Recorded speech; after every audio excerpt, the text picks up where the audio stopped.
வணக்கம் மாணவர்களே. இந்த வீடியோவில் 10ஆம் வகுப்பு கணிதம் அலகு 5 ஆயத்தொலை வடிவியல் இதில் பயிற்சி 5ல் 1ல் 11வது கணக்கு பார்க்க போகிறோம். என்ன கொடுத்துருக்காங்க பாருங்க. படத்தை பயன்படுத்தி பரப்பை காண்க. இங்கே ஒரு படம் கொடுத்துருக்காங்க. இந்த படத்தை பயன்படுத்தி பாருங்க, முக்கோணம் ஏஜிஎஃப். இந்த படத்தை பாருங்க, உங்களுக்கு புரியும். இந்த படம் தான். இந்த படத்தில் பாருங்க, ஏஜிஎஃப் இந்த முக்கோணத்தோட பரப்பை கண்டுபிடிக்கணும். அதுக்கு அடுத்தது ரெண்டாவது என்ன கண்டுபிடிச்சா, முக்கோணம் எஃப்இடி எங்க இருக்கு பாருங்க. முக்கோணம் எஃப் எங்க இருக்கு, இங்க இருக்கு பாருங்க. எஃப்இடி இந்த முக்கோணத்தோட பரப்பை நம்ம கண்டுபிடிக்கணும். அதுக்கு அடுத்து மூணாவது என்ன கண்டுபிடிக்கணும், நாற்கரம் பிசிஇஜி எங்க இருக்கு பாருங்க.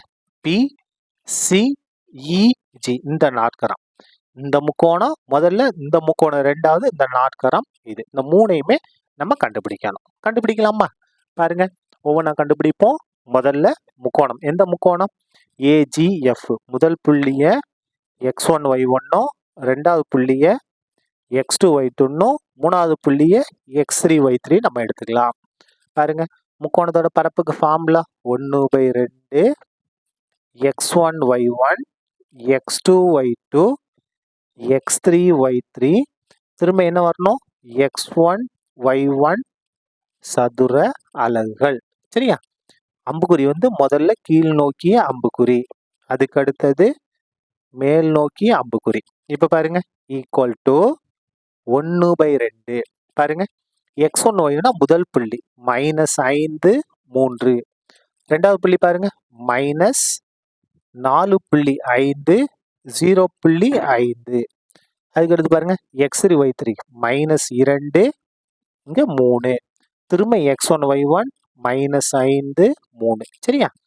இப்ப பாருங்க, ஈக்குவல் டு 1/2. முதல்ல இதை பெருக்க போறோம். பிளஸையும் மைனஸ் மைனஸ் 5ஐயும் 0.5ஐயும் பெருக்கிறோம். என்ன வரும், 2.5. பெருக்கி அமைக்கிட்டுமா பாருங்க. இந்த இடத்துல 5, இங்கே 5 தான். 5 25, 5 25. புள்ளிக்கு எடுத்து ஒரு இலக்கமா, அப்ப இங்க இருந்து ஒரு இலக்கம் தள்ளி புள்ளி வைக்கணும். அப்ப 2.5 மைனஸ் -2 புள்ளி. இதை பெருக்குமா பாருங்க. பிளஸையும் மைனஸ் மைனஸ் 4.5 3 பெருக்க போறோம். 4.5 பெருக்கல் 3 பெருங்க. 3 15க்கு 5 மிச்சம் 1, 3 4 12, 12 13. புள்ளிக்கு வலது பக்கம் ஒரு இலக்கம் இருக்கா, அப்போ ஒரு இலக்கம் தள்ளி புள்ளி 13.5. இதை பெருக்குங்க.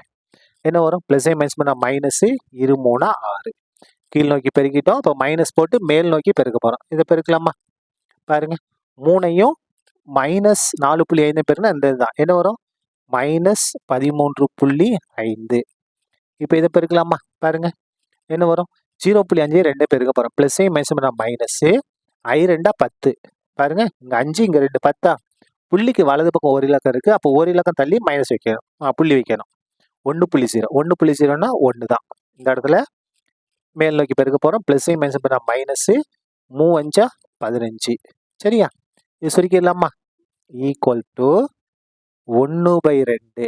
இந்த இடத்துல பாருங்க, இது எல்லாம் ஒரே குறி தான். கூட்டுவோமா, இந்த இடத்துல எழுதி கூட்டலாம் பாருங்க. 2.5 13.5 6 6ன்னு என்ன அர்த்தம், 6.0ன்னு அர்த்தம். கூட்டுங்க.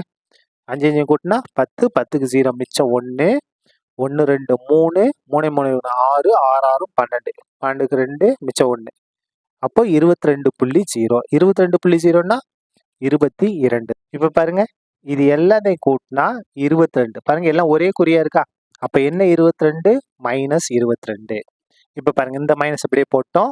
இப்ப இது எல்லாத்தையும் கூட்டலாமா. எதை எதை கூட்ட போறோம், 13.5 1ன்னா 1.0 15. எல்லாம் கூட்டுங்க. 5 அப்படியே வந்துடும், புள்ளி வச்சாச்சு.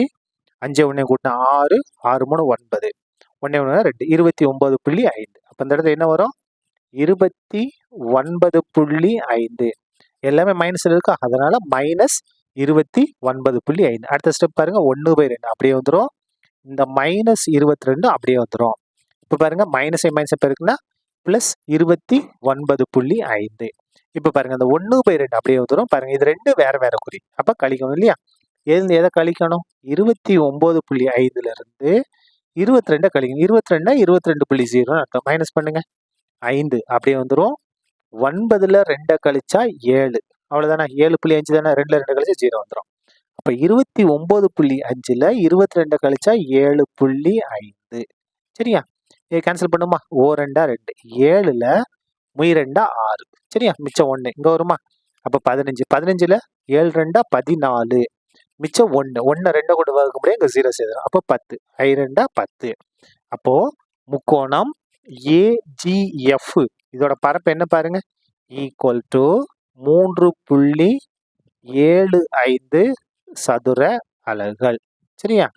முதல் இதை நம்ம முடிச்சிருக்கோம். அப்படி ரெண்டாவது ஆரம்பமா பாருங்க. ரெண்டாவது இது இருங்க, நான் அப்படியே பேப்பர் எடுத்துக்கிறேன். ரெண்டாவது பாருங்க, எதோட பரப்பை நம்ம கண்டுபிடிக்கணும்?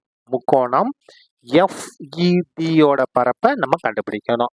முக்கோணத்தோட பரப்புக்கு ஃபார்முலா எழுதிருமா? ஃபார்முலா திரும்ப திரும்ப எழுதுங்க, தப்பு கிடையாது. அப்பதான் உங்களுக்கு புரியும். என்ன? x1 y1, x2 y2, x3 y3. திரும்ப என்ன வரணும்? x1 y1 வரணும். அம்புக்குறி கீழ் நோக்கிய அம்புக்குறி, அதுக்கு அடுத்தது மேல் நோக்கிய அம்புக்குறி. சரியா? Equal to 1/2. இது x1 y1, இது x2 y2, இது x3 y3. சரியா? இப்போ பாருங்க, x1 y1 என்ன? -2 3. x3 y3 பாருங்க, 1.5 1. x2 y2. சரியா? இப்பதான் x3 y3 எழுத போறோம். 1 3. திரும்ப x1 y1 எழுதணும். -2 3. சரியா? இப்போ பாருங்க, 1/2 முதல்ல எதை பெருக்கணும்? கீழ் நோக்கி பெருக்கணும். பெருக்குங்க, என்ன வரும்? -2. சரியா? இது மைனஸை மைனஸ் பெருக்கினா பிளஸ், 1.5 3 பெருக்குனா என்ன வரும்? 4.5. அதாவது 15 3 45. ஒரு இலக்கம் தள்ளி புள்ளி இருக்கா? அப்போ ஒரு இலக்கம் தள்ளி புள்ளி 4.5 மாறிடும். பிளஸ் 1 3 3. சரியா? கீழ் நோக்கி பெருக்கிட்டோம். மைனஸ் போட்டு மேல் நோக்கி பெருக்கணும். பெருங்க, 3 1.5 பெருக்குனா 4.5. 3 15 45. ஒரு இலக்கம் தள்ளி புள்ளி வச்சா 4.5. இதை பெருக்குங்க, ஓரொன்னா 1. என்ன 1? ப்ளஸ் 1. இதை பெருக்குங்க, 2 6. என்ன 6? Plus into minus -6. சரியா? ஈக்குவல் டு இந்த இடத்துல 1/2 அப்படியே வந்துடும். இப்போ பாருங்க, 3ஐயும் 4.5ஐயும் கூட்டுறோம். என்ன வரும்? 7.5. 7.5ல் 2 கழிச்சோம்னா 5.5. புரியுதா பாருங்க? முழு எண் கூட தான் கூட்டுறோம். 3 4 கூட்டினா 7, 7.5. 7.5ல் 2 கழிக்கிறோம். 7.5ல் 2, 2னா என்ன அர்த்தம்? 2.0 கழிச்சிருங்க. 5 5. அப்போ 5.5 மைனஸ் போட்டாச்சு. இப்போ பாருங்க, இந்த இடத்துல 4.5ஐயும் 1ஐயும் கூட்டுறோம். 5.5 முழு எண் கூட தான் கூட்டணும். 4 1 கூட்டினா 5. அப்போ 5.5. என்ன 5.5? 5.5 பிளஸ். இங்க என்ன இருக்கு? -6. -6னா -6.0ன்னு அர்த்தம். அப்போ இங்க இது பண்ணோம்னா 10, 10ல் 5 கழிச்சோம்னா 5 புள்ளி வச்சாச்சு. இங்க 5 தான் இருக்கும். 5ல் 5 கழிச்சா 0. அப்போ இங்க பாருங்க, 6ல இருந்து 5.5 கழிச்சா 0.5. பெரிய நம்பருக்கு முன்னால மைனஸ் இருக்கு. அப்போ -0.5. சரியா? Equal to 1/2. 5.5 அப்படியே வரும். மைனஸை மைனஸை பெருக்குனா பிளஸ்ஸா மாறிடும். 0.5 மைனஸ் மைனஸ் பெருக்குனா பிளஸ். இப்போ பாருங்க, ஈக்குவல் டு 1/2. 5.5ஐயும் 0.5ஐயும் கூட்டுங்க. 5 5 கூட்டினா 10, 10க்கு 0, மிச்சம் 1, 1 5 கூட்டினா 6, 6.0. 6.0ன்னா 6ன்னு தான் அர்த்தம். கேன்சல் பண்ணுவோமா? ஓ 2 2, 2 6. அப்போ நமக்கு தேவையான முக்கோணம் எஃப்இடியின் பரப்பு எவ்வளவு? 3 சதுர அலகுகள். சரியா? ரெண்டாவது நம்ம முடிச்சாச்சு. அப்படியே லாஸ்ட் இதை முடிச்சிருவோமா? பாருங்க, லாஸ்ட் இது வந்து நாட்கரத்தோட பரப்பை கண்டுபிடிக்கணும். எந்த நாட்கரம்? நாட்கரம் பிசிஇஜி கண்டுபிடிச்சிருவோமா? நாட்கரத்தோட பரப்புக்கு முதல்ல formula எழுதிடுவோம். 1/2 x1 y1, x2 y2, x3 y3, x4 y4. Last என்ன வரணும்? x1 y1 வரணும்.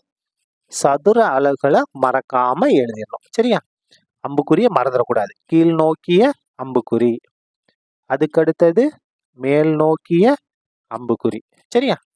இப்ப பாருங்க, ஈக்குவல் டு மதிப்புகளை பிரதிடுமா? 1/2. முதல் புள்ளி இங்க இருக்கு பாருங்க, x1 y1. ரெண்டாவது புள்ளி x2 y2, மூணாவது புள்ளி x3 y3, நாலாவது புள்ளி x4 y4. இப்போ பாருங்க x1 y1 இங்க இருக்கு பாருங்க -4 -2, x2 y2 என்ன இருக்கு 2 -1, x3 y3 இங்க இருக்கு பாருங்க 1.5 1, x4 y4 -4.5 0.5, x1 y1 திரும்ப x1 y1 என்ன இருக்கு -4 -2. சரியா? இதை இப்ப நம்ம சுருக்க போறோம். சுருக்கிடுவோமா? Equal to 1/2. முதல்ல கீழ் நோக்கி பெருக்கணும். மைனஸ் மைனஸ் பெருக்கினா பிளஸ், 4 1 4, 2 1 பெருக்கினா 2 1 2. அதுக்கு அடுத்து பாருங்க பிளஸையும் பிளஸையும் பெருக்கினா பிளஸ் தான். இது ரெண்டையும் பெருக்க போறோம். எதை பெருக்க போறோம்? 1.5 5 கொண்டு பெருக்க போறோம். அதாவது 0.5 கொண்டு பெருக்க போறோம். பெருக்குங்க. 5 கொண்டே பெருக்கலாம். 5 25க்கு 5 மிச்சம் 2.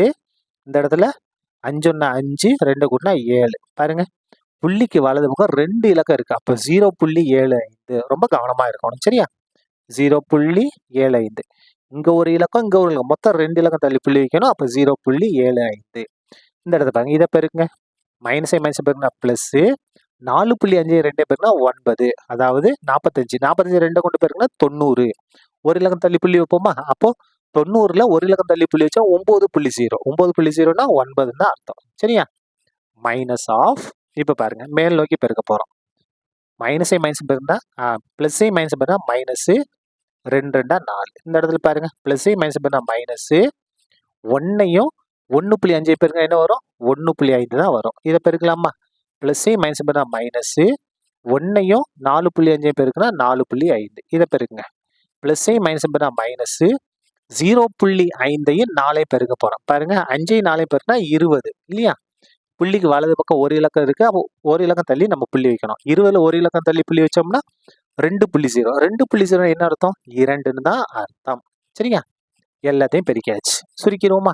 ஈக்குவல் டு 1/2 கூட்டுங்க.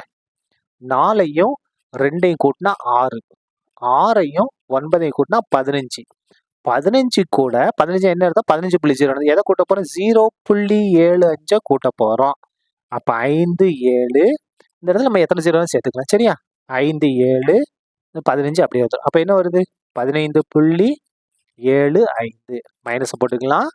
இப்ப இது எல்லாத்தையும் கூட்ட போறோம். இந்த இடத்துல போட்டு காமிக்கிறோமா? பாருங்க 4ன்னா என்ன அர்த்தம்? 4.0. அதுக்கு அடுத்தது 1.5. அதுக்கு அடுத்தது 4.5. 2 இருக்கா? 2ன்னா 2.0ன்னு அர்த்தம். எல்லாத்தையும் கூட்டுங்க. என்ன வரும்? 5 5 10, 10க்கு 0, மிச்சம் 1. 1 4 5, 6 10 12. அப்ப என்ன வருது? 12.0. 12.0ன்னு என்ன அர்த்தம்?